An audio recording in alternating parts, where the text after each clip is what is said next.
Hello my dear students. हमने last lecture में discuss किया था मोमेंट ऑफ इनर्शिया। ओके, अगर हमारे पास कोई रिजिड बॉडी है और उस रिजिड बॉडी का मोमेंट ऑफ इनर्शिया हमें फाइंड करना है। जैसे अगर ये कोई एक रिजिड बॉडी है ना, सॉलिड एक बॉडी है हमारे पास, और ये इस एक्सिस ऑफ रोटेशन के अबाउट रोटेट कर रही है। ओके, इसे हम कहेंगे रोटेशनल एक्सिस। इसके अबाउट रोटेट कर रही है, ऐसे रोटेट कर रही है। और इस बॉडी का अगर हमें मोमेंट ऑफ इनर्शिया फाइंड करना है तो हम उस बॉडी पर एक डिफरेंशियल पार्ट कंसिडर करेंगे और मान लेते हैं उस डिफरेंशियल पार्ट का मास जो है वो डिफरेंशियल dm है ना, और ये इस एक्सिस ऑफ रोटेशन से r डिस्टेंस पर है। तो इस डिफरेंशियल बॉडी का डिफरेंशियल पार्ट का मोमेंट ऑफ इनर्शिया di जो होगा वो होगा r square into dm। Okay, और अगर हम इस आर स्क्वायर को डी एम के रिस्पेक्ट में पूरी बॉडी पूरे वॉल्यूम पर इंटीग्रेट कर देते हैं, है ना, जो रिजिड बॉडी है उस पर इंटीग्रेट करते हैं, तो हमें टोटल मोमेंट ऑफ इनर्शिया मिलेगा। ये हमारे पास सिंपल सा मोमेंट ऑफ इनर्शिया फाइंड करने का इंटीग्रेशन की हेल्प से फॉर्मूला है, जिसकी हेल्प से हम इस रिजिड बॉडी का मोमेंट ऑफ इनर्शिया फाइंड कर सकते हैं।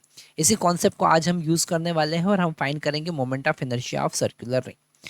आज हम बात करते हैं moment of inertia of circular ring. Okay, circular ring, है ना। तो हम मान के चल रहे हैं कि मोमेंट ऑफ इनर्शिया एक एक्सिस ऑफ रोटेशन है और इस एक्सिस ऑफ रोटेशन के अबाउट ये सर्कुलर रिंग रोटेट कर रही है। ओके, ऐसे रोटेट कर रही है ये सर्कुलर रिंग, इसका रेडियस है r। इसका मोमेंट ऑफ इनर्शिया हमें फाइंड करना है, तो हम यहाँ पर सबसे पहले इस पर एक डिफरेंशियल पार्ट कंसिडर करेंगे dm। ओके, और अगर हम di की बात करेंगे तो di क्या होगा, r square into D M.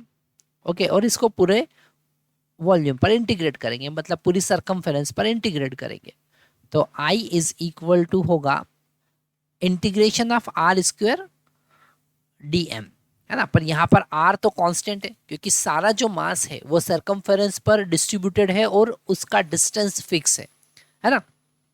यही कंडीशन होती है सर्कल की कि जितने भी सरकमफेरेंस पे पॉइंट होते हैं वो सेंटर से इक्वी डिस्टेंस होते हैं। मतलब यहाँ पर r वेरिएबल नहीं है तो हम r स्क्वायर को कांस्टेंट ले लेंगे और इंटीग्रेट करेंगे dm को।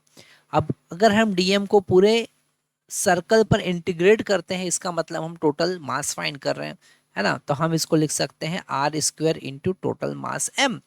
मतलब मोमेंट ऑफ इनर्शिया हमारे पास में आया mr स्क्वायर। तो ये एक इम्पोर्टेंट फार्मूला हमको मिल रहा है ना। यहाँ पर एक छोटा सा कॉन्सेप्ट हम समझ लेते हैं कि अगर हमने मास को पूरे वॉल्यूम पर इंटीग्रेट किया है तो हमें टोटल मास मिल जाएगा। क्या मिलेगा, टोटल मास। ओके, इसलिए हमने यहाँ पर कैपिटल M लिखा है। इससे ये जो कॉन्सेप्ट हमको पता चलता है कि अगर सर्कुलर रिंग का मोमेंट ऑफ इनर्शिया हम फाइंड करते हैं अबाउट इट्स एक्सिस, है ना, जो उसकी एक्सिस होती है उसके about moment of inertia find करेंगे तो हमारे पास में आता है mr स्क्वायर।